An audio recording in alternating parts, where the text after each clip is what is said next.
कर्तव्य डिजिटल पोर्टलसाठी पहिला पॉडकास्ट आज तयार करण्यासाठी आपण बसलेलो आहे.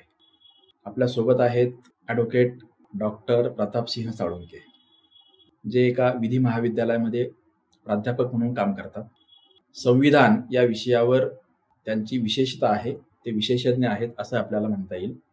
आणि त्यांच्याशी गप्पा, चर्चा, संवाद असं करण्यासाठी कर्तव्याच्या टीममधील आपले 3 तरुण सहकारी सोबत आहेत. त्यामध्ये मृदगंधा दीक्षित, समीर शेख आणि सुहास पाटील. आणि आता मी बोलतोय तो कर्तव्याचा संपादक विनोद शिरसाट. प्रतापसिंह साळुंखे यांच्याशी साधनाचं नातं मागच्या 6-7 वर्षांच्या पासून क्रमाक्रमाने अधिकाधिक घट्ट होत चाललंय. सध्या ते साधनामध्ये एक लेखमालाही लिहित आहेत. आज आपण चर्चा करतोय ती 26 जानेवारी प्रजासत्ताक दिवस. भारतीय संविधानाच्या बद्दल खूप चर्चा वर्षभरच होत असते, मात्र 26 जानेवारीच्या आसपास ती चर्चा जरा जास्त चांगली रंगत जाते. आणि म्हणून आपला पहिला पॉडकास्ट सुद्धा भारतीय संविधानाची प्रिॲम्बल, प्रास्ताविका किंवा उद्देशिका हा विषय घेऊन आज आपण करतोय. प्रतापसिंह सर, तुमचं या छोट्याशा उपक्रमात स्वागत. धन्यवाद. आपल्या संविधानाची जी प्रिॲम्बल आहे, ती प्रिॲम्बल म्हणजे खरं तर एकच लांबलचक किंवा दीर्घ वाक्य आहे. बरोबर. म्हणजे एक विसर्ग आणि काही अर्धविराम यांनी जोडलेलं असं ते दीर्घ वाक्य आहे, काव्यमय वाक्य आहे ते. बरोबर. आणि अख्ख्या देशासमोरचा आदर्श काय असू शकतो किंवा कोणत्या दिशेने जायचं त्याचं ते सूचन आहे. बरोबर. त्या एक वाक्यातही जर बारकाईने पाहिलं तर 8 शब्द असे आहेत. त्याचं एक्सटेन्शन म्हणजे ते एक वाक्य आणि म्हणजेच प्रिॲम्बल. बरोबर. म्हणजे अगदी सुरुवातीला सार्वभौम, समाजवादी, धर्मनिरपेक्ष, लोकशाही हे 4 शब्द आहेत. आणि नंतर स्वातंत्र्य, समानता, न्याय, बंधुता. तर हे 8 शब्द आहेत. बरोबर. मग त्या स्वातंत्र्य, समानता, न्याय, बंधुता याचं एक एक्सटेन्शन आहेच. तर हे 8 शब्द आणि त्याचं मूल्य आणि त्याचं हे काव्यमय असलेलं विधान, याच्याबद्दल आम्हाला थोडंसं सुरुवातीला सांगा. खरं तर हे खरं आहे की या 8 शब्दांमध्येच आपल्याला एकूण संविधान आणि त्याचा जो मूळ गाभा आहे तो एकवटलेला पाहायला मिळतो. आपण एक 150 वर्षांच्या एकूण गुलामगिरी नंतर स्वतंत्र होत होतो, त्यामुळं आपण स्वतःला सार्वभौम म्हणून जाहीर करणं हे खूप गरजेचं होतं. कारण तोपर्यंत आपण स्वतः आपल्या सगळ्या स्वतःचे निर्णय, राज्यकारभार, राज्य यंत्रणा या दृष्टीने घेऊ शकतो का नाही याच्याविषयी आपल्या स्वतःलाच एक आत्मविश्वास नव्हता. कारण 565 पेक्षा जास्त वेगवेगळी संस्थानं ही इथं अस्तित्वात होती. त्यामुळे ते स्वतःच्या त्या बेटांसारख्या असणाऱ्या अस्तित्वामध्ये सार्वभौम होते. पण आपण एक देश म्हणून एकत्रितपणे एक व्यवस्था आणि ती व्यवस्था सार्वभौम असणं हे खूप गरजेचं होतं.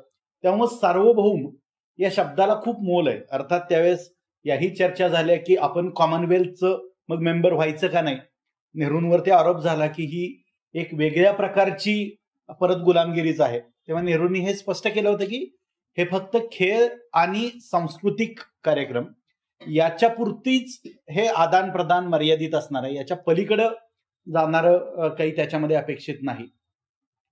धर्मनिरपेक्ष, समाजवादी याही 2 गोष्टी, ही जी तत्व आहेत ती अत्यंत महत्वाची होती. कारण भारताची एकूण सामाजिक परिस्थिती पाहता वेगवेगळे धर्म, जाती, पंथ, वेगवेगळे विचार या सगळ्यांना एकत्रितपणे जर घ्यायचं असेल तर आपण जेव्हा एकत्र येत असतो तेव्हा आपले काही आग्रह निग्रह सोडून मगच एका वेगळ्या रंगामध्ये आपण रंगणं हे खूप गरजेचं होतं.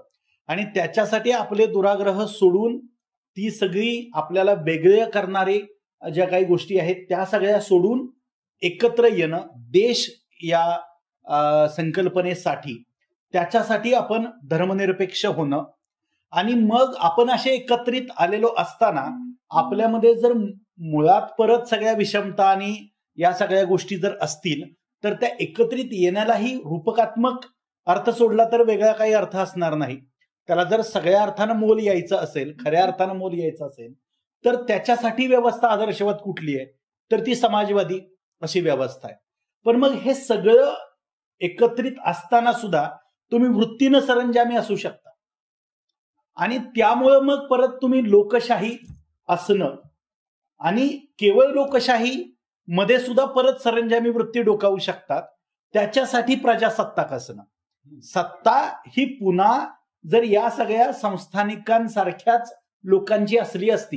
हे गंमत आहे की भारतीय संविधान सभेचा जर इतिहास पाहिला तर त्याच्यामध्ये अनेक जमीनदार निवडून गेले होते. म्हणजे आपली एक मानसिकता जर आपण पाहिली तर आपण परत सुद्धा नेते कुणाला मानत होतो, तर जमीनदारांना. आणि म्हणून तुम्हाला असं दिसेल की 1960च्या दशकामध्ये सर्वात जास्त कायदे आणि नेहरूंच्या नेतृत्वाखालच्या केंद्र सरकारची सगळ्यात जास्त क्रयशक्ती जर कशामध्ये गेली असेल तर ती ऍग्रेरियन रिफॉर्म्सचे कायदे बनवणे. खरं तर याचा एक प्रश्न आपल्याला पडायला पाहिजे की मग हे संविधान सभेमध्येच का केलं गेलं नव्हतं.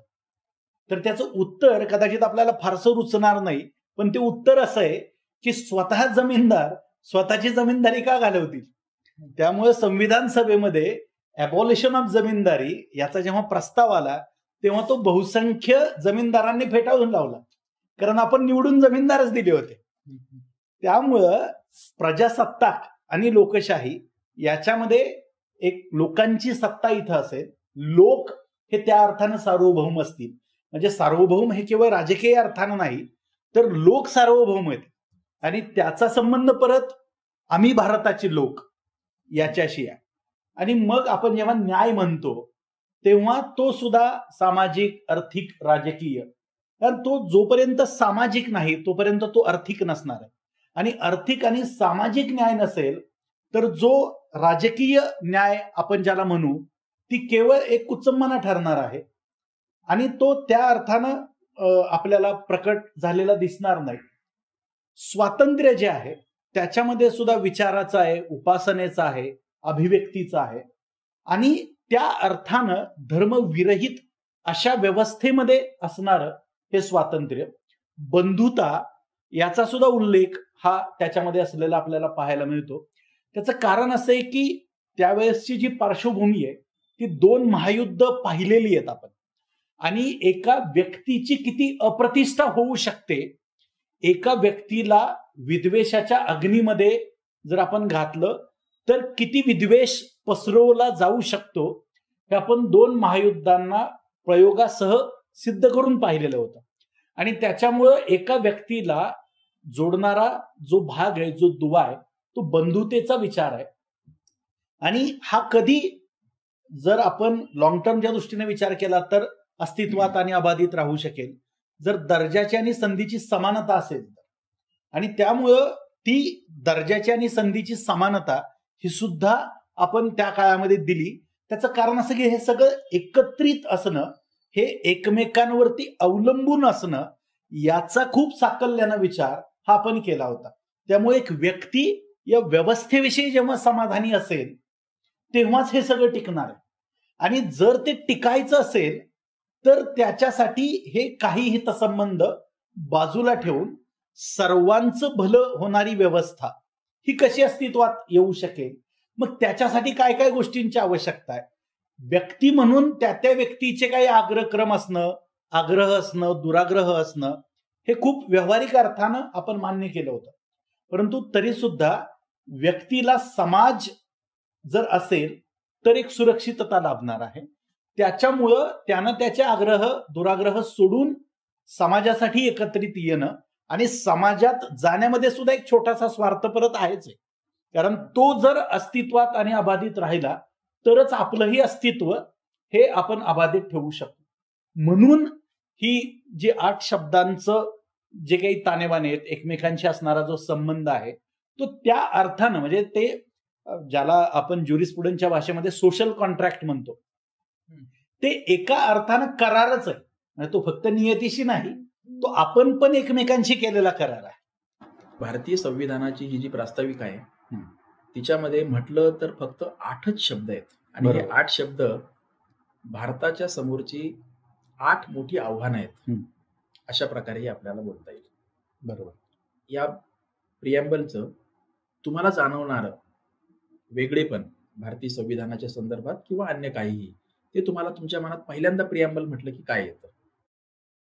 आपण जेव्हा वेगवेगळ्या देशांच्या संविधानाकडे पाहतो, वाचतो, तेव्हा एक गोष्ट जाणवते की कुठल्याही देशाला त्याच्या प्रशासनासाठी आणि एकूण काही एक संरचना असणं जी आवश्यकता म्हणून वाटते, त्याच्यासाठी संविधान गरजेचं आहे. परंतु खूप कमी वेळा असं होतं की त्या देशातल्या सर्वच्या सर्व लोकांना ते संविधान आपलं आहे, आपलं त्याच्यामध्ये काहीतरी प्रतिबिंब पडतंय, असं खूप कमी वेळा होतं. देशांचे इतिहास जर आपण तसे तपासून पाहिले, तर अनेक देशांच्या प्रवासामध्ये कुठं ना कुठंतरी एक टप्पा असा आला, की त्या देशातल्या बहुसंख्य लोकांना असं वाटलं, की हे संविधान जरी ते पूर्वी आमच्याच देशाचं संविधान होतं, तरी आता मात्र आम्ही लोक म्हणून आमचं प्रतिबिंब त्याच्यामध्ये पडत नाही. मग अगदी त्याच्यात श्रीलंकेसारखा देश आहे किंवा अगदी नेपाळसारखा देश आहे आणि पाकिस्तान तर आपल्याला त्याचं एक मूर्तिमंत उदाहरण म्हणून पाहता येतं, की त्या देशाचं संविधान पूर्णांशानं सर्वच्या सर्व लोकसंख्येनं कधीही आपलं मानलं नाही. आणि ज्या काही देशांनी ते आपलं मानलं, परत कधीतरी एक असा टप्पा आला, की तिथं ते लोकांना आपलंसं वाटणं बंद झालं. भारताच्या बाबतीतलं हे एक वैशिष्ट्य आहे, की गेल्या 70 वर्षांचा इतिहास जर आपण पाहिला, तर त्या 70 वर्षांमध्ये सामाजिक आयुष्यामध्ये काही ताणेबाणे आले असतील, काही चढउतार आले असतील, परंतु काही मतभेद सुद्धा तीव्र झाले असतील, परंतु त्याचा कुठलाही परिणाम हा संविधानाविषयी वाटणारी जी आत्मीयता आहे, त्याच्यामध्ये झालेला दिसत नाही. हे खऱ्या अर्थानं एक वेगळेपण आपल्याला भारतीय संविधानाच्या बाबतीत, त्याच्या उद्देशिकेच्या बाबतीत सुद्धा ठळकपणानं नमूद करावं लागतं. नाही, मग हाच मुद्दा घेऊन मला असं दिसतं, की भारतीय संविधानाच्या विषयी जसजसा काळ पुढे सरकतोय, तसतसं खूप मोठ्या समूहाचं आकर्षण वाढत चाललंय. बरोबर. म्हणजे मला तर असं दिसतं, की 1990 नंतरच्या काळात भारतीय संविधानाचा आधार वाटतोय. बरोबर. अशा प्रकारच्या व्यक्ती, संस्था, संघटना यांची संख्या वाढत चालली. बरोबर. संविधानाच्या बद्दलची जागरूकता पण वाढत चालली. बरोबर. आणि जेव्हा केव्हा कोणताही समाज घटक अडचणीत येतो, अस्वस्थ होतो, तेव्हा तेव्हा त्याला खूप मोठं आशास्थान किंवा आधाराचा भाग म्हणून तो संविधानाचाच आधार घेतो किंवा संविधानाचा उल्लेख करतो. तर हा फेनॉमेना काय? खरं तर ही मूळ अपेक्षा आहे संविधानाची. म्हणजे आपण जसं म्हणतो की एखादं गीत हे खऱ्या अर्थानं यशस्वी कधी होतं, जेव्हा ते लोकगीताच्या पातळीवरती पोहोचतं. तसं संविधान हे सुद्धा लोकांना त्यांच्या लहान सहान प्रश्नांच्या बाबतीत आपलंसं वाटायला लागणं, हीच मला वाटतं की लोकशाही प्रक्रियेची खऱ्या अर्थाने एक लिटमस टेस्ट आहे असं म्हणता येईल. म्हणजे उदाहरणार्थ मला एक सामान्य व्यक्ती म्हणून, नागरिक म्हणून रेशन कार्ड मिळत नाहीये, परंतु ते देणं हे त्या अधिकाऱ्याचं काम आहे, कर्तव्य आहे आणि तो मिळणं माझा अधिकार आहे आणि मी या देशाचा एक नागरिक म्हणून ते मी मिळवू शकतो आणि तशा काही तरतुदी आहेत, असं जर त्या सर्वसामान्य माणसाला वाटत असेल, तर मला वाटतं की संविधानाच्या बाबतीत जे एक म्हटलं जातं की it is not a lawyers contract. त्याचं कारण असं की वकिलांनी, म्हणजे संविधानावरती अर्थात एक आरोप पण झाला होता की याच्यामध्ये बनवण्याच्या प्रक्रियेमध्ये जास्त वकील मंडळी असल्यामुळं ते थोडंसं जटिल झालेलं आहे आणि त्यामुळे ते सर्वसामान्य माणसांचं प्रतिबिंब खरोखर दाखवू शकेल का नाही याच्याविषयीची एक साशंकता होती. पण जसं तुम्ही आत्ता उल्लेख केला, तसं सर्वसामान्य माणसांचे लहान सहान झगडे असतील किंवा अगदी आंदोलन असतील, आपल्याला विशेषत्वानं आज असं पाहायला मिळतं की अनेक आंदोलनं त्यांचा जो मूळ पाया आहे तो सुद्धा कुठेतरी संविधान, संविधानिक तत्व, संविधानिक नैतिकता याच्यामध्ये असल्याचं आपल्याला जेव्हा सांगतात, तेव्हा एक लक्षात येतं की हे फक्त सर्वोच्च न्यायालय, उच्च न्यायालय किंवा कायद्याची महाविद्यालय याच्यापर्यंत, म्हणजे एक अभिजन वर्गापुरतं ते मर्यादित नाही, तर ते सर्वसामान्य लोकांपर्यंत पोहोचलंय, त्याची जाणीव त्यांच्यापर्यंत गेली आहे आणि सामान्य लोकांना असं मनापासून वाटतंय की जर संविधानानुसार जर या सगळ्या गोष्टी चालल्या तर कदाचित ज्याच्यासाठी हे स्वातंत्र्य मिळालं होतं त्याचं खऱ्या अर्थानं फलित आपल्यापर्यंत पोहोचू शकेल. आता संविधानाच्या प्रियांबल प्रास्ताविका त्यावरच आपण जास्त लक्ष केंद्रित करतोय. मला असं दिसतं की डिसेंबर 1946 मध्ये जेव्हा संविधान सभेची पहिली बैठक झाली, बरोबर, तेव्हा पंडित जवाहरलाल नेहरूंनी जो एक प्रस्ताव संविधान सभेच्या समोर सादर केला होता आणि तोपर्यंत घटना समितीचे किंवा मसुदा समितीचे अध्यक्ष म्हणून डॉक्टर आंबेडकरांची निवड झालेली होती. बहुधा ती त्याच बैठकीमध्ये किंवा त्यानंतरच्या असं ते झालं. तर तो जो काही प्रस्ताव नेहरूंनी मांडला त्याच्यामध्ये 8-10 मुद्दे होते आणि नंतर आंबेडकरांनी त्यांच्या भाषणामध्ये त्या 8-10 मुद्द्यातले 2-3 अव्यवहार्य आहेत म्हणून निकालात काढलेले होते. 2-3 हे कसे ऍड करायला हवेत वेगळे असे आशयाचं बोलले होते. तर तो जो काही प्रस्ताव आहे त्या प्रस्तावाला जर त्याच्यातले काही शब्द काही वाक्य जर वगळली काढून टाकली तर जे काही उरतं ते म्हणजे भारतीय संविधानाची प्रियांबल आहे हे असं माझं इम्प्रेशन आहे. हे बरोबर आहे का?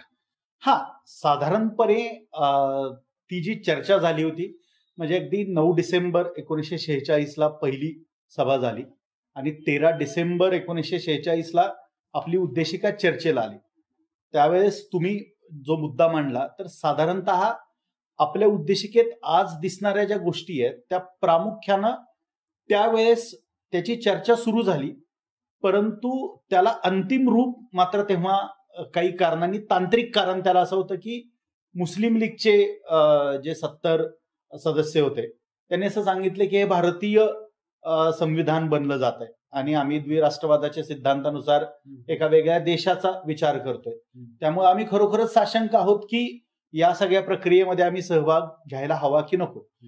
त्यामुळं तत्वतः आपण ज्याला प्रिन्सिपली अग्रीड असं म्हणता येईल त्यानुसार आपण खरं तर 1946 सालीच त्याचा विचार आणि त्याची एक विजन हे ठरवली होती.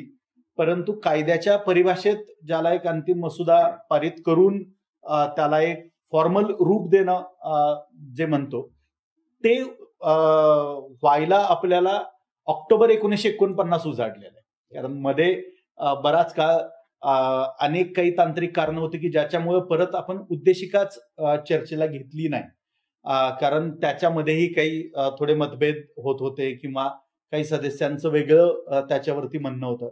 त्यामुळं मग आणि वेळ वाढत चालला होता. आता स्वातंत्र्याचा जो टप्पा आहे तो जवळ येत चालला होता आणि आपण स्वतंत्र झाल्यानंतर आपल्याला संविधान हातामध्ये असणं अपेक्षित होतं. त्यामुळेही कदाचित काही मुद्द्यांवरती जिथं आपलं एकमत होत नाहीये असे काही मुद्दे आपण नंतर चर्चा करूयात म्हणूनही ते पुढे गेलं. परंतु तुम्ही जसं मांडणी केली त्या प्रकारे प्रामुख्यानं आज आपल्याला उद्देशिकेमध्ये प्रास्ताविकेमध्ये जे पाहायला मिळतं ते 1946 सालीच खरं तर चर्चेला गेलं होतं आणि कदाचित त्याला जर त्याच वेळेस अंतिम रूप आलं असतं तर नंतर जे काही तांत्रिक मुद्दे आले त्याच्यावरती आपण बोलूयात नंतर, त्या गोष्टी कदाचित आपल्याला टाळता आल्या असतात. म्हणजे तुमच्या बोलण्यातून असं दिसतं की भारताच्या संविधानाची प्रियांबल ही संविधान पूर्ण झाल्यानंतर ती फायनल करण्यात आली. बरोबर, जरी त्याच्यावर थोडीशी चर्चा अगोदर झाली असली तरी तर संविधान पूर्ण झालं आणि आता प्रियांबल तयार करायची फायनल. तर त्यावेळेची अशी काही आठवणी किंवा प्रसंग किंवा चर्चा ही काही सांगता येईल का प्रियांबलच्या संदर्भात? हो, गंमत म्हणजे मुळात प्रियांबल असावी का नसावी इथपासून सगळ्या गोष्टी होत्या की काय आवश्यकता आहे की प्रियांबल असलीच पाहिजे असं नाही. अनेक देशांच्या ज्या राज्यघटना आहेत त्याला प्रियांबल नाही आणि प्रियांबल ज्या संविधानाला आहे, संविधान हा शेवटी एक कायदा आहे आणि सगळ्याच कायद्यांना प्रियांबल नसते सुद्धा. त्याला दुसरा एक शब्द आहे तो म्हणजे ऑब्जेक्ट क्लॉज. तोही साधारणतः त्याचा अर्थ तोच होतो आणि तेही नसलेले अनेक कायदे आपल्याला पाहायला मिळतात. त्यामुळं उद्देशिका प्रास्ताविका असणं ही काही पूर्वअट नाहीये. संविधान असण्यासाठी किंवा संविधान चांगलं म्हणवलं जाण्यासाठी फक्त एक सर्वसामान्य माणसाच्या दृष्टीनं जर आपण पाहिलं तर त्यावेळेस प्रास्ताविकेच्या उद्देशिकेच्या बाबतीत ज्या काही चर्चा झाल्या त्यातली एक खूप गमतीशीर आठवण पण आहे की काही लोकांचं असं म्हणणं होतं की वी द पीपल असं जिथं आहे, आम्ही भारताची लोक, याच्या ऐवजी in the name of God किंवा in the name of Gandhiji, कारण काही गांधीजींना मानणारे पण सदस्य त्याच्यामध्ये होते.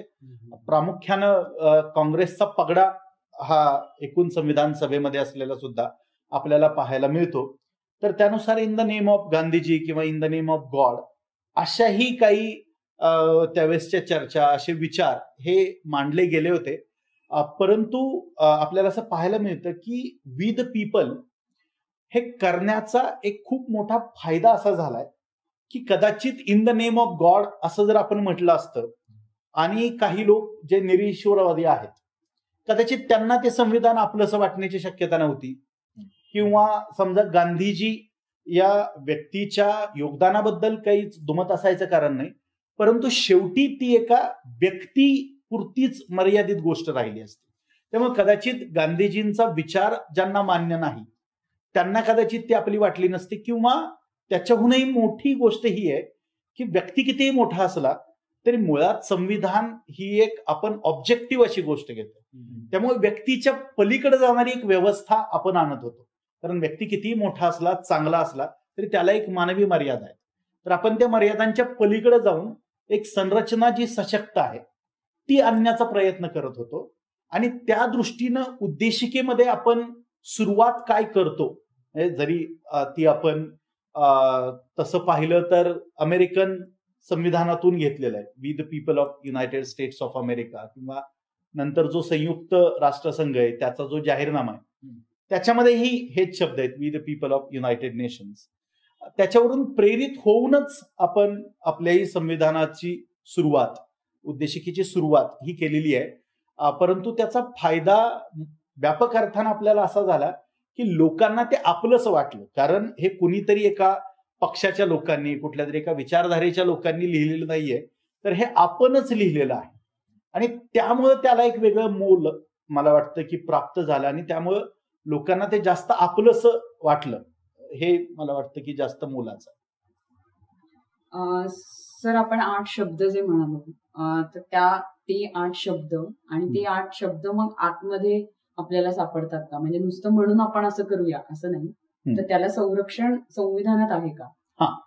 हा, म्हणजे आता गंमत खरं तर अशीच आहे की अगोदर संविधान लिहिलं गेलं आणि त्याच्यानंतरच उद्देशिका लिहिली गेलेली आहे. त्याच्यामुळं म्हणजे एक तांत्रिक मुद्दा असा सुद्धा सर्वोच्च न्यायालयांच्या निवाड्यांमध्ये युक्तिवादामध्ये सुद्धा घेतलेला होता की जेव्हा असा युक्तिवाद केला गेला होता की जे उद्देशिकेमधले काही गोल्स, ऍस्पिरेशन्स आहेत याचं प्रतिबिंब हे भारतीय संविधानाच्या तरतुदींमध्ये पाहायला मिळतं, तर ती तांत्रिकदृष्ट्या चुकीची गोष्ट आहे. कारण ज्यावेळेस संविधान लिहिलं जात होतं त्यावेळेस उद्देशिका अस्तित्वातच नव्हती. उद्देशिका शेवटी लिहिली गेलेली आहे. त्याच्यामुळे उलट होऊ शकत नाही की जी गोष्ट अस्तित्वात नव्हती त्याचं प्रतिबिंब हे त्याच्या तरतुदींमध्ये पडणं. पण हा तांत्रिक, म्हणजे ज्याला आपण हायपर टेक्निकल व्ह्यू म्हणतो, तो अतितांत्रिक भाग झाला.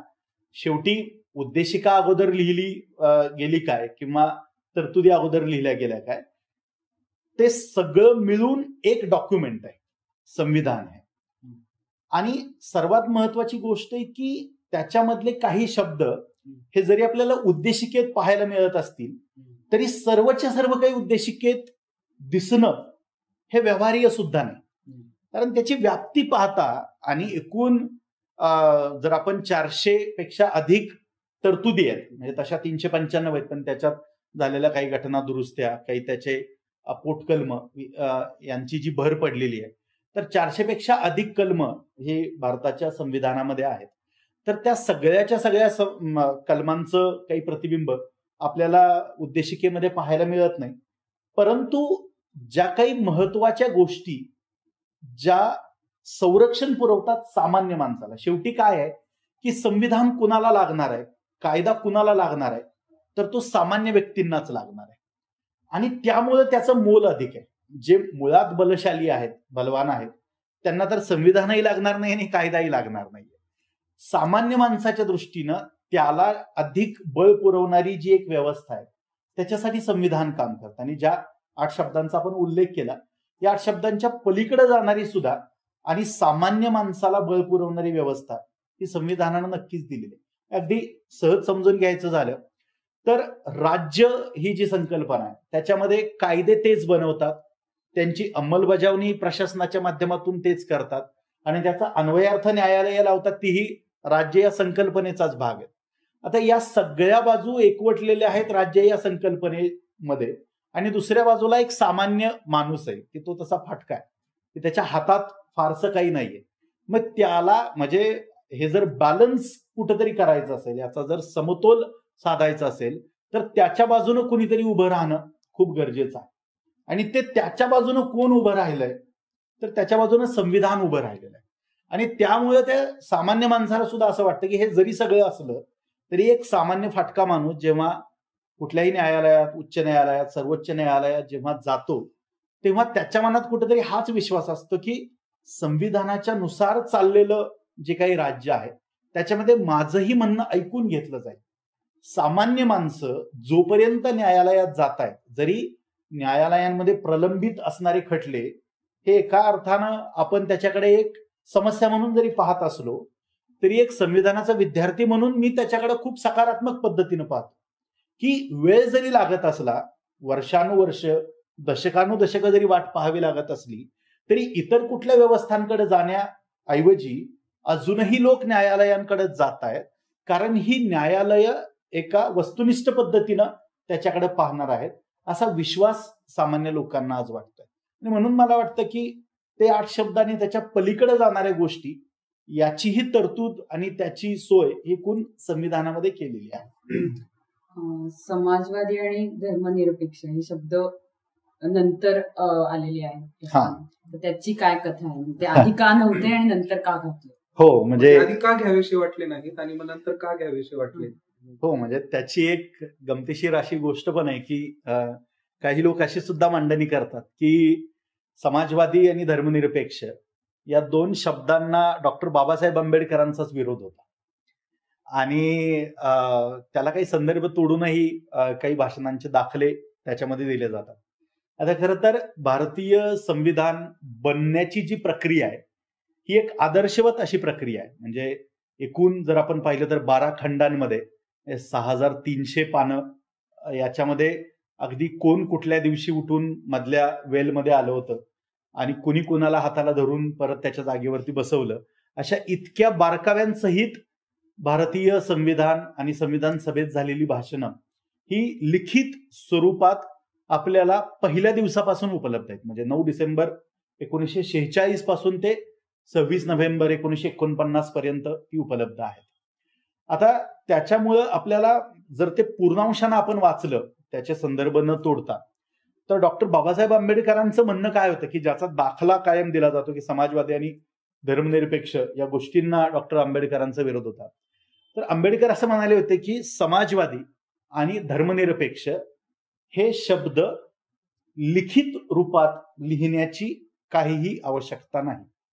त्याचं कारण असं आहे की भारताचं संविधान जर आपण पूर्णांशानं वाचलं, तर त्याच्या सगळ्या तरतुदी वाचल्या, तर त्याच्यातून ध्वनित होणारं जे तत्वज्ञान आहे ते समाजवादी आणि धर्मनिरपेक्षच.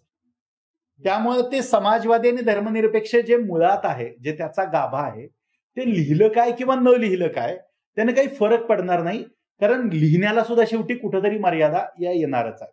त्याच्यामुळे ते उद्देशिकेत काय किंवा इतर वेगळ्या ठिकाणी काय ते तसं लिखित रूपात मुद्दामहून लिहिण्याची आवश्यकता नाही, ही त्यांची भूमिका होती. गंमत अशी आहे की ते खरोखरच मग 42व्या घटना दुरुस्तीनुसार आणायला पाहिजे होतं का ते फक्त एक सिम्बॉलिझम आहे? तर मला असं वाटतं की एका मर्यादित अर्थानं तो सिम्बॉलिझमच आहे. कारण खरं जर आपण एकूण जर प्रवास पाहिला भारताचा, तर समाजवादी आपण हा शब्द घेण्याच्या पूर्वी आपण खऱ्या अर्थानं समाजवादी होतो आणि हा शब्द 42व्या घटना दुरुस्तीनंतर आल्यानंतर आपण जास्तीत जास्त भांडवलशाहीकडे झुकत गेलो आणि धर्मनिरपेक्ष सुद्धा आपण त्यापूर्वी जास्त होतो आणि तो शब्द ज्यावेळेस आला उद्देशिकेत, त्याच्यानंतर आपण उलट जास्त कट्टरतावादी आणि जास्त धार्मिक आणि त्या अस्मिता अधिक टोकदार या होत गेल्या. त्यामुळे दुर्दैवानं असंच म्हणावं लागतं की उलट ते शब्द जेव्हा नव्हते त्यावेळेस ते खऱ्या अर्थानं समाज जीवनामध्ये होते आणि ते समाज जीवनातून जेव्हा हद्दपार झाले तेव्हा आपण त्यांना फक्त एक शाब्दिक रूप देऊन ते उद्देशिकेमध्ये विराजमान केले. समाज जीवनातून मात्र ते अदृश्य पण मग झाले. अशी शक्यता आहे का की ते दोन शब्द किंवा दोन संकल्पना ह्या समाज जीवनातून हद्दपार होण्याच्या मार्गावर आहेत असं वाटायला लागलं तेव्हा ते संविधानामध्ये अंतर्भूत केले किंवा प्रियांबल मध्ये अंतर्भूत केले. म्हणजे त्यावेळी ते व्हिजनरी लोक होते का?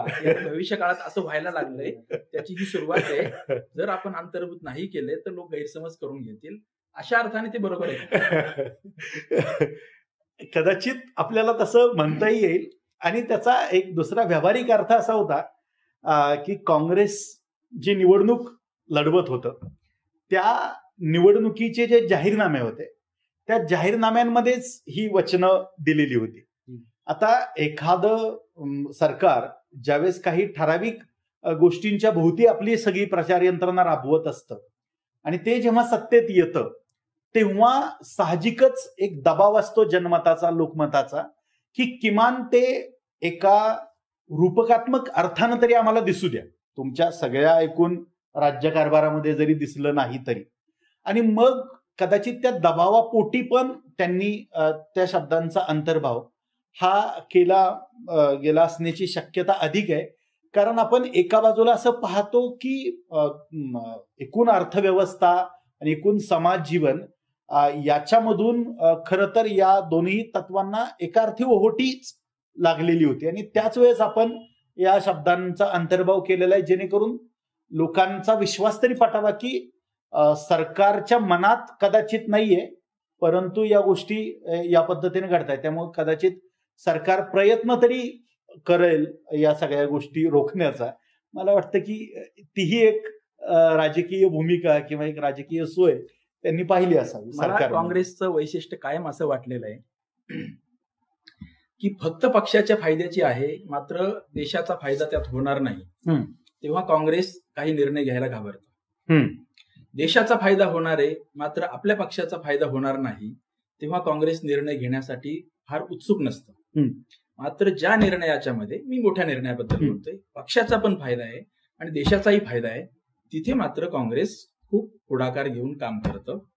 ह्या दोन शब्दांच्या बद्दल मला असं दिसतं की एका बाजूला बाहेरची ही परिस्थिती अशी होती आणि त्याच वेळी त्यांना हेही माहित होतं की समाजवादी हा शब्द वापरला की कम्युनिस्ट आणि समाजवादी हे जे दोन पक्ष आहेत त्यांच्या हातातलं कोलीत काढून घेतल्यासारखं. बरोबर. आणि धर्मनिरपेक्ष शब्द वापरला तर भाजप किंवा संघ परिवार यांच्या हातातलं एक कोलीत काढून घेतल्यासारखं आहे. म्हणजे दोन राजकीय विरोधक त्यांना एकाच वेळी शह देणं आणि खरोखर या देशामध्ये जी एक अस्वस्थता निर्माण झाली लोकांच्या पर्यंत मेसेज द्यायला हवा बरोबर तेही करणं असं दुहेरी हेतू बरोबर त्याच्यातून साध्य केला असं माझं इंटरप्रिटेशन आहे. बरोबर बरोबर. आणि एकूणच आपण काँग्रेस या पक्षाचं म्हणजे काँग्रेस या अर्थानं आपण म्हणतोय की भारताच्या एकूण केंद्रीय पातळीवरती प्रमुख ज्यांनी राज्य केलेलं तो काँग्रेस पक्ष आहे म्हणून आपण त्या संदर्भानं बोलतोय. आणि एकूण काँग्रेसचा व्होटर बेस अगदी आपण इलेक्टरल मेरिटच्या दृष्टीनं जरी पाहिलं तरी काँग्रेसनं जर कदाचित त्याहून विपरीत अशी काही भूमिका घेतली असती म्हणजे सॉफ्ट हिंदुत्व किंवा या ज्या गोष्टी नंतरच्या काळामध्ये आपल्याला पाहायला मिळतात कदाचित जर त्यांनी त्याच्या अगोदरच्याच टप्प्यामध्ये जर स्वीकारल्या असत्या तर कदाचित तो क्रायसिस अगोदर सुरू पण झाला असता.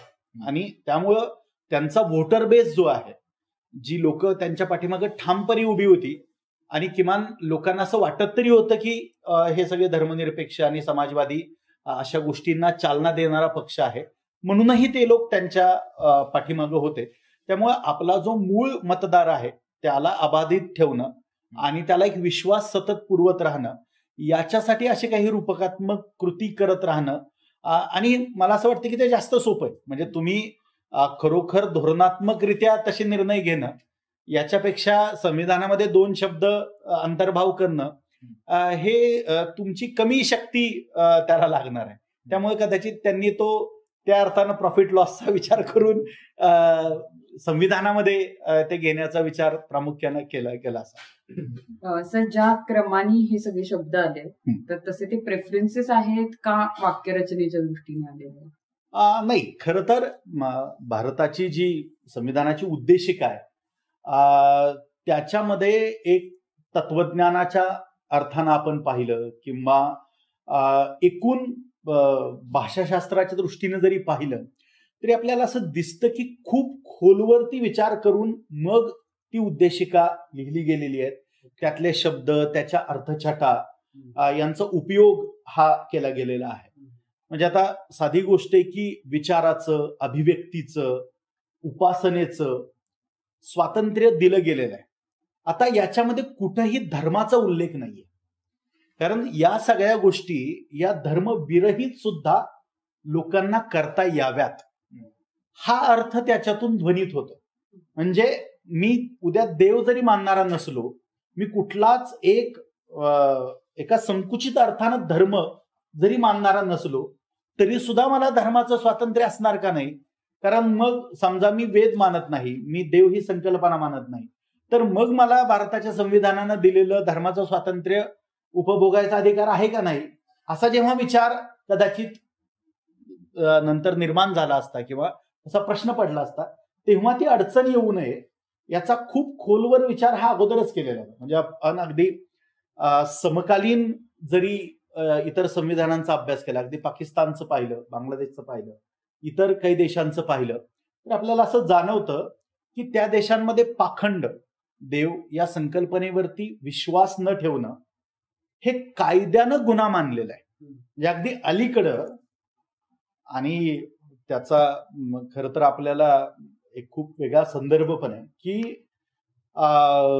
जेव्हा सिंध प्रांताचे गव्हर्नर जे आहेत त्यांनी एका भाषणामध्ये बोलताना असं सांगितलं होतं की मी केवळ 2च सत्ता मानतो.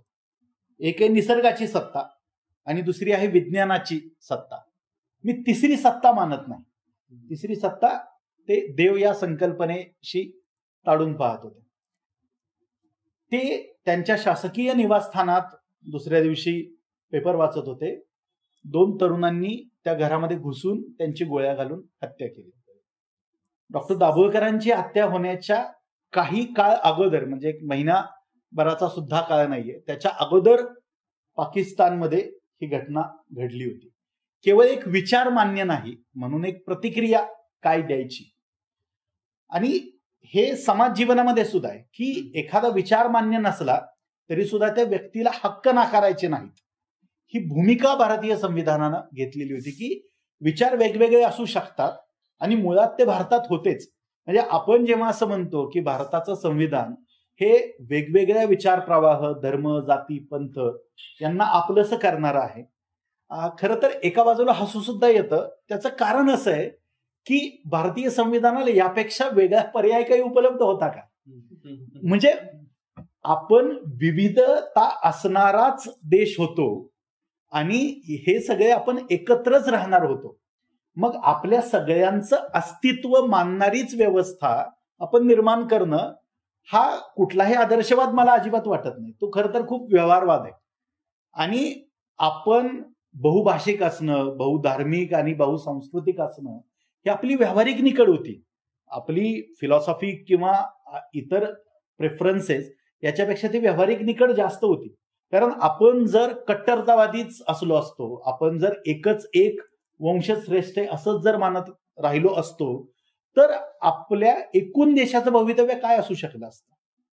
आणि ज्या देशांनी ते करून पाहिलं, म्हणजे अगदी साधं उदाहरण रशियाचं आपण जर घेतलं तर तिथं युक्रेन आणि त्या भागामध्ये जेव्हा भाषा लादण्याचा प्रयत्न जेव्हा झाला तेव्हा ते देश स्वतंत्र झाले. म्हणजे केवळ एक भाषा मला जबरदस्तीनं बोलायला लावली जाते आहे याच्यावरून सुद्धा वेगळे देश निर्माण झालेले आहेत. त्यामुळे भाषिक अस्मिता ही काही कमी स्फोटक नाहीये, ती खूप महत्वाची आहे. त्यामुळे आपण खरं तर इतक्या गोष्टींचे समतोल साधलेले आहेत. म्हणजे या सगळ्या देशांचे इतिहास पाहिल्यानंतर आपल्या एकूण समाज जीवनामध्ये किती भूसुरुंग होते आणि आपण ते खरं तर किती नादुरुस्त करून एक शांततामय सहजीवन खरं तर आपण प्रत्यक्ष जगू शकलो, हे पाहिल्यानंतर स्वतः या देशाच्या ज्या व्यवस्था निर्माण झाल्या आणि ज्या प्रकारचं एक मॅच्युरिटी आपण दाखवली त्याच्याबद्दल खरोखर कौतुक वाटतं. त्यालाच पुढे घेऊन विचारतो की आता गेल्या 2-3 वर्षात संविधानावर खूप 3-4 चांगली पुस्तकं आली. त्याच्यातलं मला पुस्तक आठवत नाही, पण एका पुस्तकात असं होतं की इलिबरल लोकांवर लादलेलं लिबरल कॉन्स्टिट्यूशन असं त्याचा एक कोणीतरी उल्लेख केलाय. तर हे खरंच तिथपत तुम्ही आता जो शब्द वापरला की आपण भूसुरुंग निकामी केले, तर ते कसं काय शक्य झालं? जर लोकल इलिबरल असतील तर त्यांच्यावर हे लादलं आणि लोकांनी स्वीकारलं पण कसं? त्यांची घुसमट नाही झाली किंवा त्यांना म्हणजे अगदी त्याचं व्यावहारिक उत्तर असं आहे की जी लोक लिबरल नव्हती ती खरं तर त्या काळामध्ये तुलनेनं आणि संख्येनं कमी होती आणि त्यांचा समाज जीवनावरती तितका प्रभाव नव्हता. आता परिस्थिती वेगळी आहे. म्हणजे आपण असं म्हणतो की जो एक मुख्य प्रवाह आहे आणि त्याला छेद देणारा एक विद्रोही प्रवाह असतो. कालांतरानं असं होतं की विद्रोह हाच एक प्रस्थापित प्रभाव बनून जातो आणि जो कधी काळचा एक प्रस्थापित प्रभाव होता तो आता विद्रोही वाटायला लागतो. तशी परिस्थिती झालेली आहे की आपण लिबरल असणं, जसं मी म्हटलं की ती आपली आवश्यकताच होती, ती एक व्यावहारिक निकडच होती. फक्त त्या काळामध्ये म्हणजे तुम्ही संविधान सभेची जर भाषणं वाचली तर सगळ्यात पहिली गोष्ट म्हणजे आपल्याला संविधान कळेल वगैरे हा नंतरचा भाग आहे. फक्त संविधान सभेतली भाषणं ऐकल्यानंतर आपल्याला एक गोष्ट जाणवते की आपल्याला एक संकुचितपणा, आपल्यापुरतं पाहणं, एक टोकाचा स्वार्थ हे फक्त आपल्याच समकालीन गोष्टींमध्ये काळामध्ये आहे असा एक जो गैरसमज आहे हा दूर होतो. आणि याच प्रकारचे संकुचित विचार, याच प्रकारची टोकाची विचारसरणी ही त्याही काळात होती. त्याही काळातल्या अनेक सदस्यांची जर भाषणं ऐकली तर ते आजच्या अनेक सदस्यांची पूर्वसुरी म्हणता येतील असे. म्हणजे असं अजिबात समजायचं कारण नाही की तो आपला भूतकाळ आहे आणि ती एक म्हणण्याची आपल्याला सवय पण असते किंवा सोय पण असते. आपण कारण नसताना नॉस्टॅल्जिक असतो आणि आपल्याला असं वाटतं की त्या काळामध्ये सगळंच खूप छान होतं आणि जे काही वाईट आहे ते आत्ताच घडतंय असं अजिबात नाही. म्हणजे अगदी साधं उदाहरण देतो की संविधान सभेमध्ये ज्यावेळेस चर्चा होत होती की आपल्या इथल्या अल्पसंख्याकांना काय अधिकार दिले जावेत, त्यावेळेस आपल्या इथल्या काही सदस्यांचं असं म्हणणं होतं की जोपर्यंत पाकिस्तानचं संविधान लिहून पूर्ण होत नाही आणि पाकिस्तानमध्ये तिथल्या अल्पसंख्याकांना म्हणजे तिथल्या हिंदूंना काय अधिकार दिलेले आहेत त्याच्या आधारावरती मग आपण ठरवूयात की आपल्या इथल्या अल्पसंख्याकांना आपण अधिकार काय द्यायचे. त्याला नेहरूंनी आणि आंबेडकरांनी कडाडून विरोध केला. त्यांनी सांगितलं की प्रश्न ते काय देत आहेत किंवा नाही हा नाहीच आहे, आपण देश म्हणून सार्वभौम आहोत. ही गोष्ट सर्वात पहिल्यांदा लक्षात घ्या की आता आपण कुणाचीच कॉपी करायची आवश्यकता नाहीये आणि कुणाला प्रतिक्रिया देण्याची सुद्धा आवश्यकता नाहीये. आपण एक स्वतंत्र देश आहोत, आपली एक स्वतंत्र अस्मिता आहे, आपली एक स्वतंत्र ओळख आहे आणि त्यानुसारच आपण आपल्या इथल्या अल्पसंख्याक असतील, बहुसंख्याक असतील, त्यांचे अधिकार आणि हक्क हे ठरवलं पाहिजे. आपण प्रतिक्रियावादी होता कामा नये.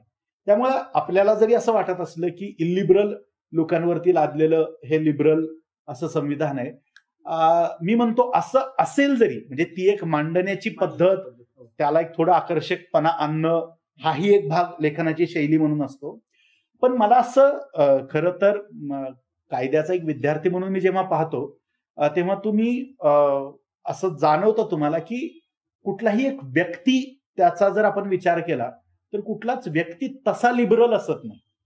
तो तसा टोकाचा स्वार्थी असतो. तो जास्तीत जास्त गोष्टी आपल्याला कशा घेता येतील याचा सातत्यानं विचार करत असतो. फक्त त्याच्यावरती इतर जी काही बंधनं पडत जातात, मग ती सामाजिक असतील, सांस्कृतिक असतील, वैचारिक असतील, त्याच्यामुळे तो हळूहळू लिबरल होत जातो. त्यामुळे लिबरल असणं ही त्या अर्थानं नैसर्गिक गोष्ट नाही. ही सुद्धा एका अर्थानं तुमच्यावरती बाह्य गोष्टींचा जो दबाव आहे त्यामुळे सुद्धा तुम्ही लिबरल होता आणि काही जण तो दबाव मानत नाही. त्यामुळं ते आपला समाज किंवा आपल्याकडची बहुसंख्य माणसं इलिबरल आहेत, त्यांना लिबरल करण्याची गरज आहे म्हणून आपलं संविधान लिबरल आहे. हो हो, अगदी अगदी व्यावहारिक अर्थानं. म्हणजे उलट विचार करा की लोक लिबरल आहेत आणि संविधान ही लिबरल आहे तरी त्याचा उपयोग नाहीये समाजासाठी. एकूण आपण जर लॉंग टर्म त्याचा विचार केला तर ती गोष्ट कायम आदर्शवतच असली पाहिजे, जेणेकरून त्यानं येणारे जे परिणाम आहेत साधले जाणारे जे परिणाम आहेत ते जास्त चांगले असू शकतात. त्याच्यामध्ये साधी गोष्ट आहे की एखादं धरण जेव्हा बांधायचं असतं तेव्हा धरण बांधायला हजारो एकर जमीन ही अधिग्रहण त्याचं करावंच लागतं. आता कुणाची तरी जमीन काढून घेणं ही काही चांगली गोष्ट आहे का? चांगली गोष्ट नाहीच आहे. त्याचं घरदार, त्याच्या भावना या सगळ्या जोडल्या गेलेल्या असतात. परंतु आपण जर हे करणार नाही तर मग धरणं बांधली कशी जाणार, वीज तयार कशी होणार, रस्ते कसे बांधले जाणार, रेल्वे किंवा इतर ज्या दळणवळणाच्या सुविधा आहेत ते कसं तयार होणार. म्हणजे हा जो झगडा आहे, एकदा माणूस म्हणून आपण जंगलातून एका वेगळ्या व्यवस्थेमध्ये जाण्याचा निर्णय घेतला तिथपासून हा झगडा सुरूच झालेला आहे. म्हणजे डिफॉरेस्टेशन हे आपल्याला जेव्हा जगायला निसर्गानं जितकं निर्माण केलेलं आहे तितकं पुरेसं ठरणार नाही हे लक्षात आलं आणि म्हणून आपण शेती करायला लागलो. नाहीतर शेती करायची आवश्यकताच वाटली नसते आपल्याला. परंतु निसर्गात जे आपसूक उपलब्ध आहे त्याच्यावरती आपलं उदरनिर्वाह होणं शक्य नाही हे लक्षात आल्यामुळे तर आपण कृषी संस्कृती वगैरे जरी त्याला गुंड शब्द नंतर दिले गेलेले असले तरी सुद्धा आपल्या गरजा वाढत चाललेल्या आहेत याची जाणीव होणं आणि त्याच्यातून आपण दिलेली ती प्रतिक्रिया त्याच गोष्टी या कायदा आणि माणसाने निर्माण केलेल्या ज्या ज्या व्यवस्था आहेत. म्हणजे अगदी साधं उदाहरण घ्यायचं झालं तरी कायद्याच्या प्रत्येक महाविद्यालयामध्ये शिकवलं जातं की प्रत्येक नवा कायदा, मग तो संसदेनं पारित केलेला असू द्या, विधानसभेनं केलेला असू द्या, प्रत्येक नवा कायदा हा माणसाच्या सत्सद विवेकावरती दाखवलेला अविश्वास असतो. कारण तुम्ही जर माणूस म्हणून विवेकवादी वागणार असाल तर कायद्यांची आवश्यकताच नाहीये. त्यामुळे मुळातच संविधान, कायदा, पोलीस, न्याय यंत्रणा हे सगळे माणसाच्या आतमधला जो सत्सद विवेक आहे त्याच्यावरती विश्वास नाही म्हणूनच निर्माण झालेला आहे. आणि तो ज्या दिवशी खरोखर व्यावहारिक अर्थानं पाहायला मिळेल तेव्हा या सगळ्या गोष्टी गैरलागू ठरतील. तो त्या ठराव्यात कायद्याचं खरं तर उद्देशच तो आहे की कायदा लागू नये अशी व्यवस्था असावी. हेच तर कायद्याची खरी उद्देशिका आहे किंवा उद्देश आहे. त्यालाच पुढे जाऊन मला वाटतं तुम्ही हा जे अनावश्यक गोष्ट सांगितलं तसंच व्हॉल्टेअरचं का कोणाचं तरी एक कोटी की प्रत्येक अनावश्यक कायदा हा टिरनी असतो. बरोबर. आपल्याकडे गेल्या 2-1 वर्षात असे खूप अनावश्यक तर तो त्याचाच भाग आहे की आता शेवटी गंमत अशी आहे की आपण ज्याला पब्लिक विल म्हणतो किंवा लोकांचा आवाज म्हणतो. आता लोकांचा आवाज ही इतकी गमतीशीर गोष्ट आहे कारण मुळामध्ये आपल्या इथं मतदान 50% वरती होत नाही किंवा अगदी 50-55% होतं. त्यातल्या एखाद्या पक्षाला जेव्हा बहुमत मिळतं तेव्हा तो 30-31-32% जातो. म्हणजे अगदी संपूर्ण देशामध्ये एकाच पक्षाचं जरी सरकार असलं तरी सुद्धा व्यावहारिक अर्थानं, गणिती अर्थानं 70% लोकांना तो पक्ष नकोय. परंतु तरीही त्याला काही व्यावहारिक उत्तर नाही आत्ताच्या घडीला तरी आपल्याकडे. त्यामुळे तो पक्ष सत्तेत असणं, त्यानं तो कायदा बनवणं, तो कायदा बनवण्यासाठी लागणारं 2/3 बहुमत जे आहे ते बहुमत त्यांच्याकडे असल्यामुळे तो कायदा बनतो. डॉक्टर आंबेडकरांनी याच्यावरती म्हणजे तुम्हाला जो पडलेला प्रश्न आहे त्याच्यावरती उत्तर अगोदरच देऊन ठेवलेलं आहे. त्याने असं म्हटलं की तुम्हाला जर एखादा कायदा किंवा ते संविधानाच्या संदर्भानं बोलत होते की तुम्हाला उद्या त्यांचं म्हणणं असं होतं की प्रत्येक पिढीला त्यांचं स्वतःचं संविधान लिहिण्याचा अधिकार आहे. असं अजिबात गरजेचं नाही की आम्ही संविधान बनवलं म्हणजे आम्ही कुणीतरी खूप हुशार लोक होतो आणि नंतरच्या पिढीला काही ते लिहिता येणार नाही, असं अजिबात नाहीये. प्रत्येक पिढीचे प्रश्न वेगळे आहेत, प्रत्येक पिढीच्या गरजा वेगळ्या आहेत. त्यामुळे त्या पिढीनं आपलं संविधान लिहिलं तरीही हरकत नाही. तेव्हा ते असं म्हणले होते की संविधानातली एखादी तरतूद, एखादी गोष्ट जी कायद्यालाही लागू आहे, जर ती तुम्हाला अमान्य असेल तर काय करावं लागेल. तर ते असं म्हणाले की तुम्हाला फक्त एकच करावं लागेल की तुम्हाला तुमचं हे मत सभागृहातल्या 2/3 लोकांना पटवून द्यावं लागेल.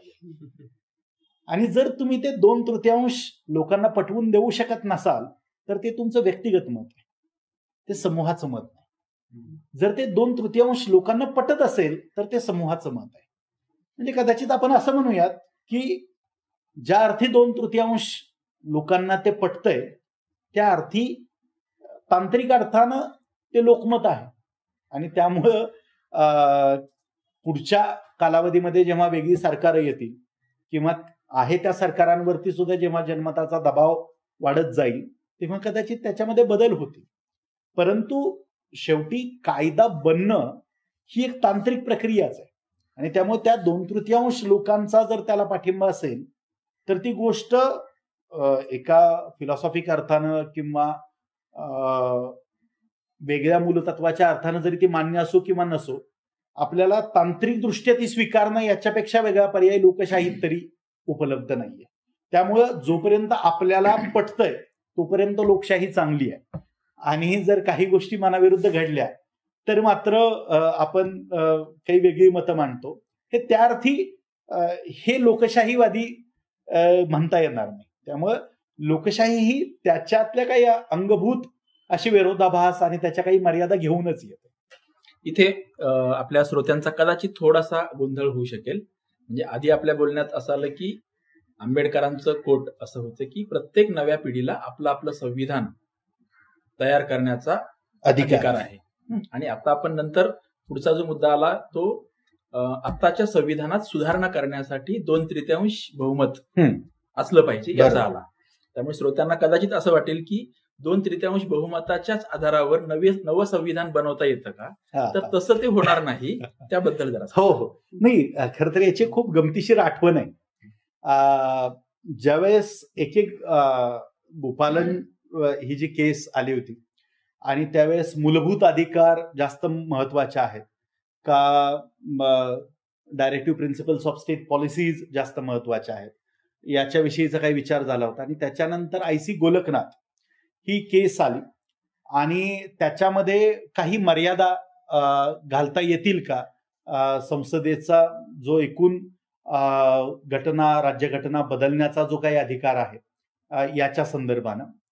आणि त्याचा तो जेव्हा निकाल आला आणि तेव्हा त्यांनी सर्वोच्च न्यायालयानं त्याच्यामध्ये असं सांगितलं की संसदेला अशा प्रकारचा कुठलाही अनिर्बंध अधिकार नाही, तो मर्यादित अधिकार असा आहे.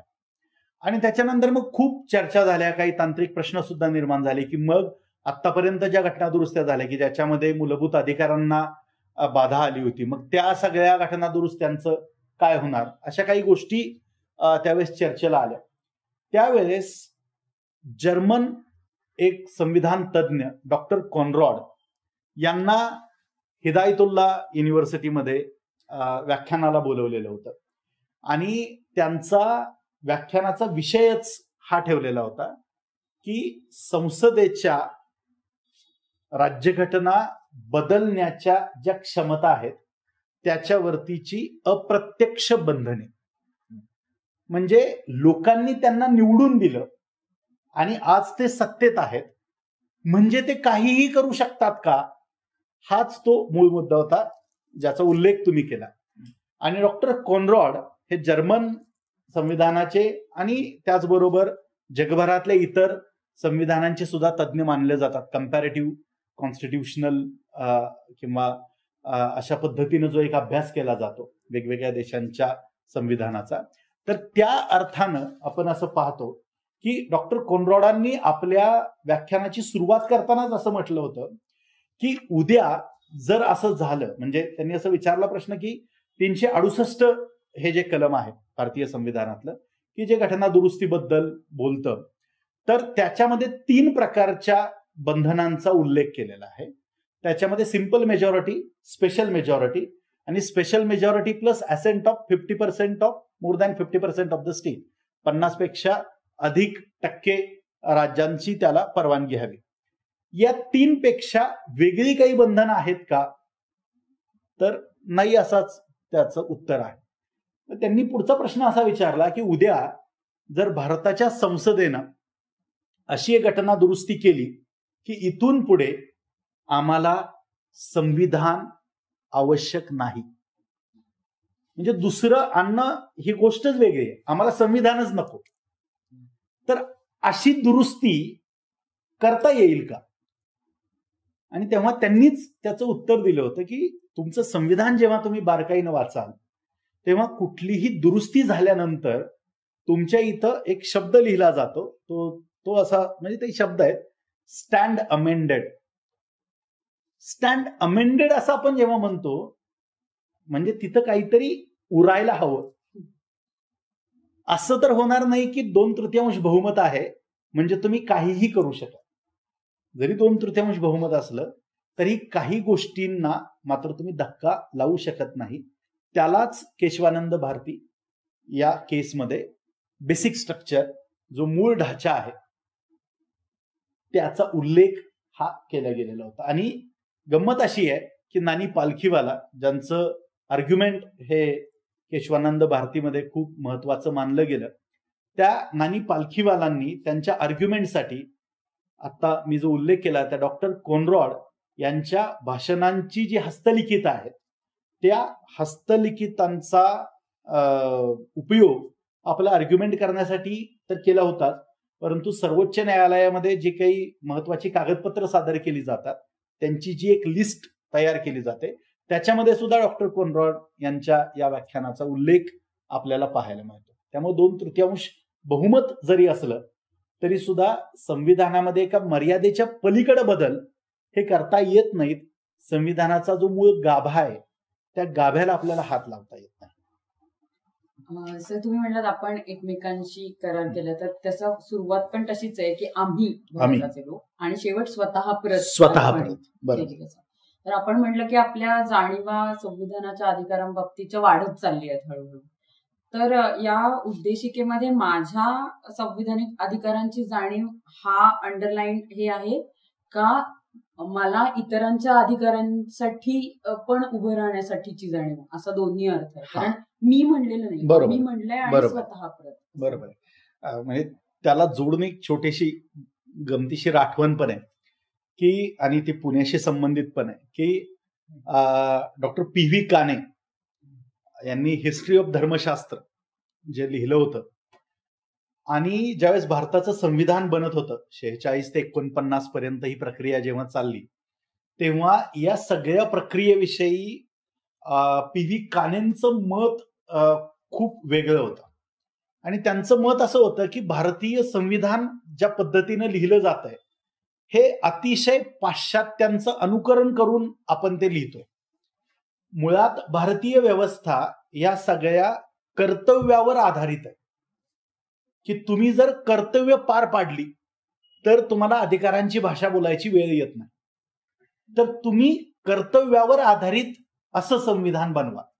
आणि त्यांनी असं म्हटलं होतं की धर्मामध्ये कुठेही अधिकार असं म्हटलेलं नाहीये, कर्तव्य असं म्हटलेलं आहे. कर्तव्य असं म्हटलंय की त्या प्रत्येक व्यक्तीचं कर्तव्य काय आहे त्याच्याशी ती गोष्ट निगडीत आहे. म्हणजे प्रत्येक व्यक्तीनं काय करायचं. आणि आपण कर्तव्यासाठीच हे ब्रॉडकास्ट घेतोय तर त्याही दृष्टीनं त्याला मोल आहे. तर कर्तव्यावर आधारित अशी व्यवस्था आणि त्या प्रकारचं संविधान तुम्ही लिहायला पाहिजे असं त्यांचं म्हणणं. दुसऱ्या बाजूला डॉक्टर आंबेडकरांचं म्हणणं असं होतं की त्यांनी ते सगळं खोडून काढलं आणि त्यांनी सांगितलं की वर्षानुवर्ष शतकानुशतक आम्ही याच आशेवरती बसलो होतो की कुणीतरी त्यांची कर्तव्य पार पाडेल आणि ती काही त्यांनी पार पाडली नाही. तर आता प्रत्येक गोष्टीला कधीतरी एक अंत येतो, तसा आता त्या गोष्टीचा अंत आलेला आहे. आणि आता इथून पुढं परत कुणाच्या तरी दयेवरती आणि याच्यावरती अवलंबून राहायचं काही कारण नाहीये. आणि त्याच्यामुळं ती कर्तव्यावर आधारित ठेवा किंवा अधिकारावरती आधारित ठेवा, तुम्ही शेवटी व्यक्ती म्हणून कसे वागता. म्हणजे आंबेडकरांचं तर ते खूप प्रसिद्ध वाक्यच आहे की देशाचं संविधान कितीही चांगलं असेल आणि त्याची अंमलबजावणी करणारे जर तितके चांगले नसतील तर कितीही चांगल्या संविधान असताना सुद्धा तो देश अपयशी होऊ शकतो. म्हणजे आपण पाकिस्तानचं उदाहरण त्याच्यासाठी पाहू शकतो की कायद्याचा विद्यार्थी म्हणून जर तुम्ही पाकिस्तानचं संविधान वाचलं तर या जगामध्ये असे खूप कमी देश आहेत ज्या देशांना पाकिस्तान इतकं चांगलं संविधान आहे. म्हणजे जर ड्राफ्ट म्हणून तुम्ही म्हणाल, कायदा म्हणून जर तुम्ही म्हणाल, अगदी साधं उदाहरण त्याच्यामधलं सांगतो की त्याच्यामध्ये एक प्रिन्सिपल आहे की 1 पर्सन 1 पोस्ट. एका व्यक्तीला एकच महत्वाचं पद भूषवता येईल, एकाच व्यक्तीला दुसरं पद भूषवता येणार नाही. की पोस्ट ज्याला आपण म्हणतो. म्हणजे अधिकारांचं केंद्रीकरण होणार नाही याचा खूप बारकाईनं विचार हा त्या काळामध्ये झालेला होता. तर अर्थात आता जाणीवा खूप प्रगल्भ होत आहेत, त्याच्याविषयीची एकूण सजगता येते. या सगळ्या गोष्टी चांगल्याच आहेत, परंतु त्याचबरोबरीनं आपली जी काही मूलभूत कर्तव्य आहेत किंवा नागरिक म्हणून आपली असणारी जी कर्तव्य आहेत त्याच्याही प्रती आपण ज्यावेळेस जास्त जागरूक होऊ, आपण ज्याला एक इन्फॉर्म सिटिझनरी म्हणतो, की जेव्हा लोक या एकूण व्यवस्थेविषयीच सजगतेनं वागायला सुरुवात करतील, आपल्या जबाबदाऱ्यांविषयी अधिक साकल्यानं पाहायला लागतील. म्हणजे जसं डॉक्टर APJ अब्दुल कलाम म्हणायचे की आपल्याला समाजामध्ये ज्या ज्या वाईट गोष्टी दिसतात त्याला तक्रार करायला तासन तास असतात, पण उद्या जर असा कोणी प्रश्न विचारला की यातली कुठलीही एक गोष्ट निवडा आणि त्याच्यासाठी रोज दिवसातली एक 20 मिनिटं तुम्ही द्या, तर ती 20 मिनिटं देण्याची तयारी किती जणांची आहे? आणि दुर्दैवानं त्याला उत्तर काही फारसं येत नाही सकारात्मक. तर तेच आहे की अधिकारांविषयी आपण सजग असतो पण कर्तव्यांप्रती नसतो, आणि प्रामुख्यानं ज्या काही समस्या आपल्याला दिसतात त्या याच्यावरच आधारलेल्या आहेत की आपण हक्कांबद्दल जितके आग्रही आहेत तितक्या आपल्या जबाबदारी आणि कर्तव्य यांच्याबाबत तितके आग्रही नाही. सर, संविधान आपण म्हटलं की खूप जटिल आहे आणि अवघड आहे समजायला. तर एक सामान्य माणूस म्हणून मला पूर्ण संविधान वाचता नाही आलं किंवा वाचून नाही कळलं आणि मी फक्त उद्देशिका वाचली तर पुरेल का? म्हणजे तेवढी एक हे करून घेतली तर ते त्याचं सार आहे असं म्हणतो. हे खरंय, अगदी खरंय. आणि खरं सांगायचं तर अनेक सर्वोच्च न्यायालयाच्या निकालांमध्ये सुद्धा आपण असं पाहतो की काही महत्वाचे निकाल आहेत की ज्याच्यामध्ये अगदी वेश्यांनी त्यांच्या अधिकारांबद्दल काही खटले दाखल केलेले होते. अगदी एका भाजीवाल्याला जेव्हा लायसन दिलं नव्हतं तेव्हा त्यानं काही खटले दाखल केलेले होते. अशी अगदी सामान्यातली सामान्य माणसं, फाटकी माणसं असं ज्यांना म्हणता येईल, या माणसांपर्यंत संविधानामध्ये काहीतरी माझ्यासाठी आहे हा जो एक विश्वास आहे, तो विश्वास त्यांना ती उद्देशिका वाचूनच आला होता. आणि उद्देशिका लिहिण्याचा उद्देश हाच होता की कदाचित इतके 395 कलम प्रश्न वाचण्याचा नाहीये, वाचून त्याचं आकलन होईल का नाही हा उरतोच. कारण आजही संविधान अगदी भल्या भल्यांना सुद्धा वाचून नेमके त्याचे अर्थ काय लावायचे, कारण त्याचे अनंत अर्थ हे निघत राहतात. त्यामुळे त्याचा नेमका कुठला अर्थ त्यावेळेस योग्य आहे, अचूक आहे, संयुक्तिक आहे, हे अगदी सर्वोच्च न्यायालयाच्या न्यायाधीशांना सुद्धा ठरवता येत नाही अनेक वेळा. म्हणजे अगदी स्वतः उद्देशिका हा संविधानाचा भाग आहे का नाही हे ठरवायला सर्वोच्च न्यायालयाला सुद्धा 23 वर्ष जावी लागली. म्हणजे ते तितकं सोपं नाहीच आहे. सुरुवातीला न्यायालयानं म्हणजे 1950 सालचा खटला आहे त्यावेळेस सर्वोच्च न्यायालयानं सांगितलं होतं की उद्देशिका ही वेगळी आहे आणि भारताचं संविधान कलम 1 पासून सुरू होतं आणि उद्देशिका हा संविधानाचा भाग नाही. आणि त्यामुळे तुम्ही असं पाहता की भारतीय संविधानाच्या उद्देशिकेमध्ये जी पहिली घटना दुरुस्ती झालेली आहे ती 42वी आहे आणि ती 1976 सालची आहे. आणि ती 76 साली का झाली तर 1973 साली जेव्हा केशवानंद भारतीचा खटला झाला त्यावेळेस त्या खटल्यामध्ये हे स्पष्ट केलं की उद्देशिका हा संविधानाचा अविभाज्य भाग आहे. हे गमतीनं असं सुद्धा म्हणता येईल की केशवानंद भारतीनंच उद्देशिकेमध्ये काही बदल करायची कवाड ही खुली करून दिली.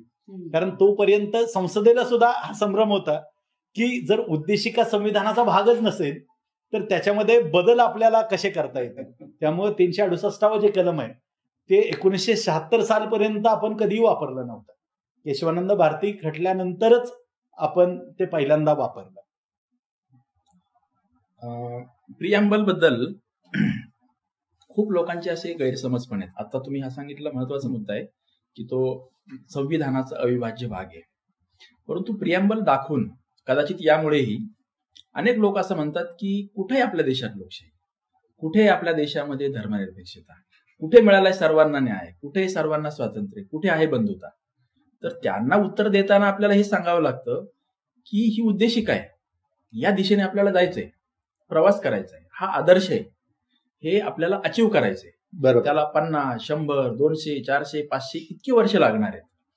त्यामुळे कुठे आहे स्वातंत्र्य आणि कुठे आहे बंधुता ह्या प्रश्नाला काही तसा अर्थ नाही. बरोबर. त्या अर्थाने आता त्या पार्श्वभूमीवर संविधानाचा भाग एकदा प्रिएम्बल आहे असं म्हटलं की ज्यांना कोणाला सुटका करून घ्यायची असते म्हणजे त्या उद्दिष्टाप्रत जाण्याची त्यांची सोय थांबवली आहे किंवा त्यांचं म्हणणं जे आहे ते थांबवलंय असं आपल्याला आता म्हणता येईल. बरोबर आहे, अगदी खरंय. आणि म्हणजे त्याला जोडूनच एक गोष्ट मला आवर्जून इथं नमूद करावीशी वाटेल की एकूण उद्देशिका याच्याशी 2 महत्वाच्या तारखा ह्या सुद्धा संबंधित आहेत. आणि त्यातली पहिली जी तारीख आहे ती 13 डिसेंबर 1946 ही आहे, ज्या दिवशी आपलं संविधानाची उद्देशिका जी आहे ती पहिल्यांदा चर्चेला आली होती. आणि त्यानंतरची तारीख आहे ती 26 नोव्हेंबर 1949 ज्या दिवशी आपण ती अंगीकृत केली.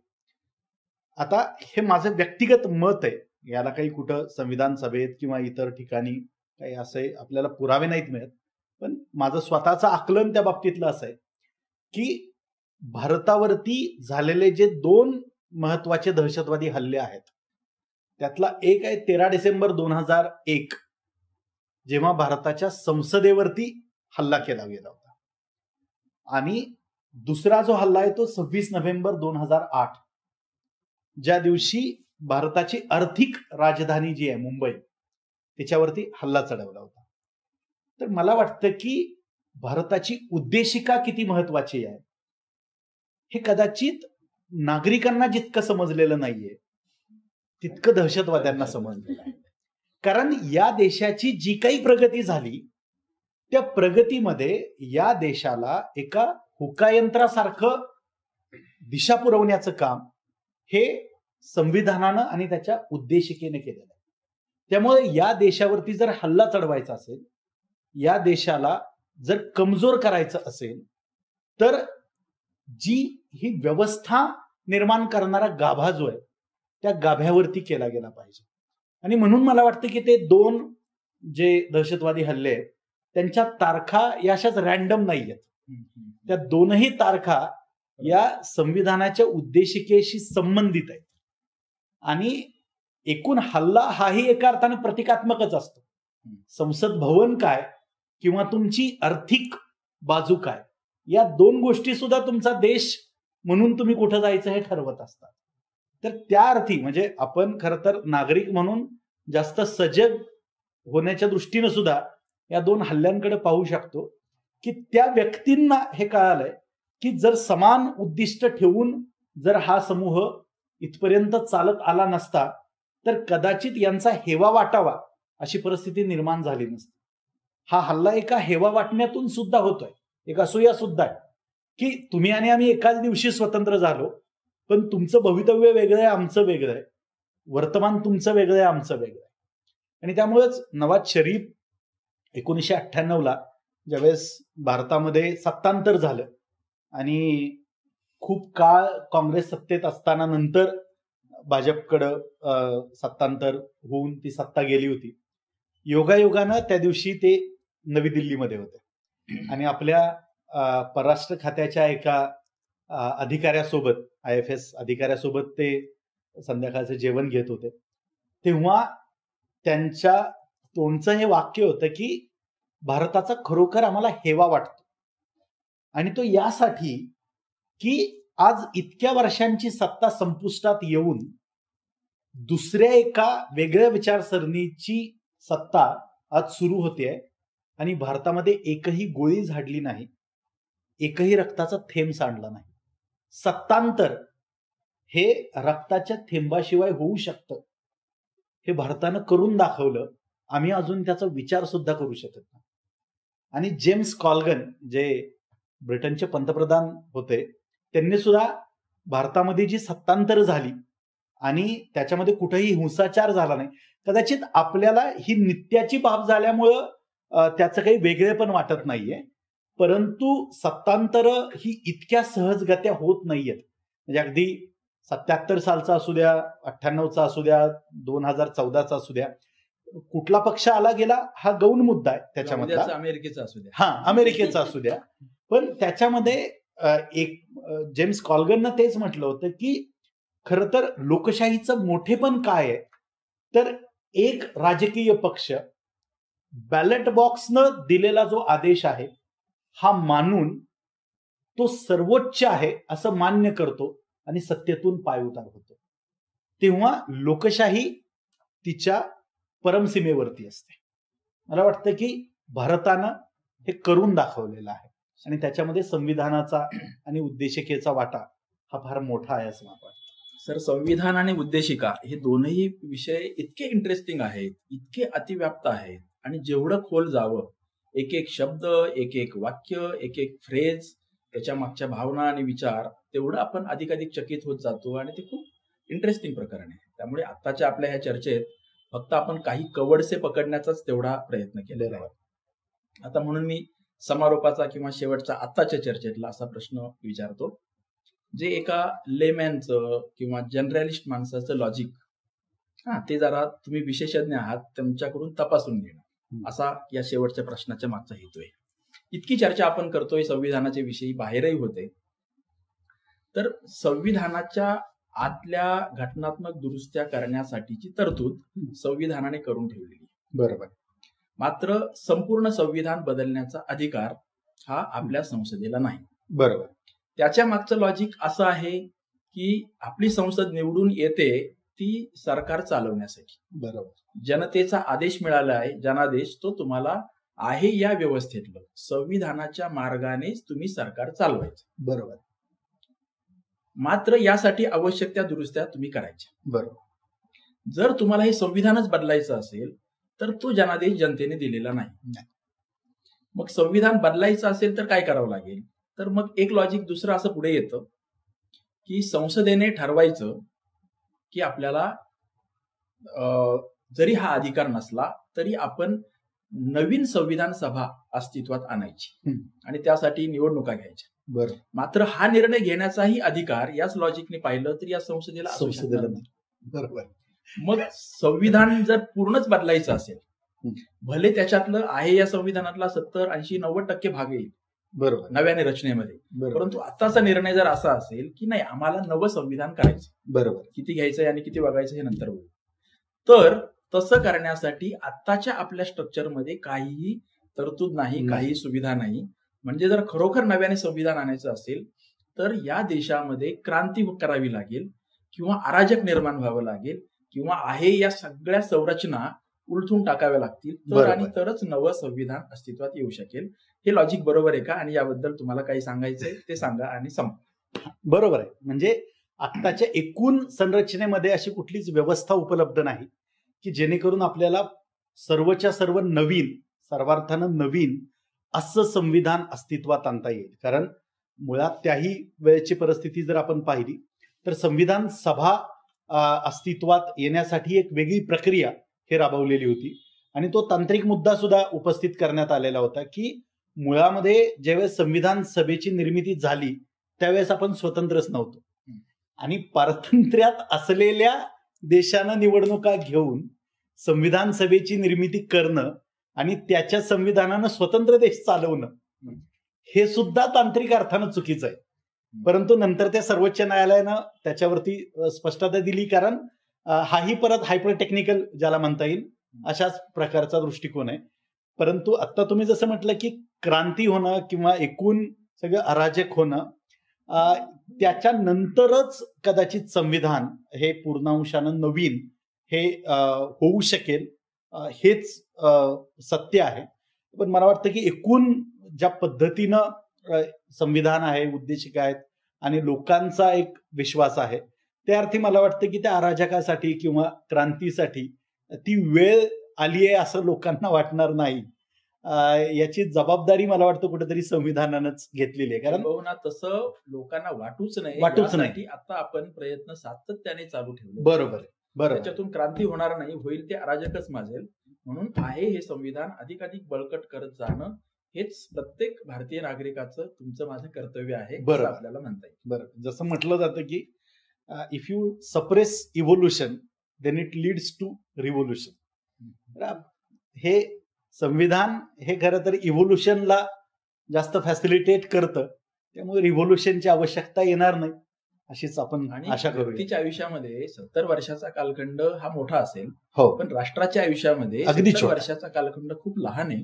त्यामुळे 70 वर्ष ही संविधानाची जनजागृती होणं, आंबेडकरांची महनीयता बरोबर. ही दिवसेंदिवस अधोरेखित होणं हे गेल्या 25 ते 30 वर्षांमध्ये मोठ्या प्रमाणात होत आहे आणि ते पुढे अधिकाधिक होत चाललंय. त्या दृष्टीने भारताचं संविधान अधिकाधिक बळकट करणं यासाठी खूप अनुकूलता आताच्या काळामध्ये ती आहे.